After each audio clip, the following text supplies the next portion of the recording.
కూటమి ప్రభుత్వం అలా అలా వదల ఉంది. మాది వచ్చేసి కనిగిరి కాన్స్టిట్యున్సీ. 2024 టైంలో చంద్రబాబు గారు వచ్చినప్పుడు మీ యొక్క కనిగిరికి మేము అధికారం వచ్చిన ఒక సంవత్సరం లోపల వెలిగొండ ప్రాజెక్ట్ పూర్తి చేస్తామన్నారు.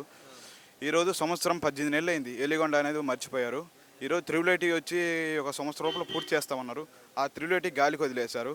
రిమ్స్ అనేది చేస్తామన్నారు. ఆ రిమ్స్ వచ్చేసి ఎక్కడ పోతుందో తెలియదు. ఈ త్రిబుల్ ఐటీ అనేది వచ్చేసి సంవత్సరం లోపల కంప్లీట్ చేస్తానన్నారు. సరే, సంవత్సరం లోపల కంప్లీట్ చేయకపోయినా అక్కడ ఒక ప్రైవేట్ బిల్డింగ్ తీసుకొని ఆ ప్రైవేట్ బిల్డింగ్లో త్రిబుల్ ఐటీ క్లాసులను స్టార్ట్ చేయవచ్చు. అది కూడా లేదు.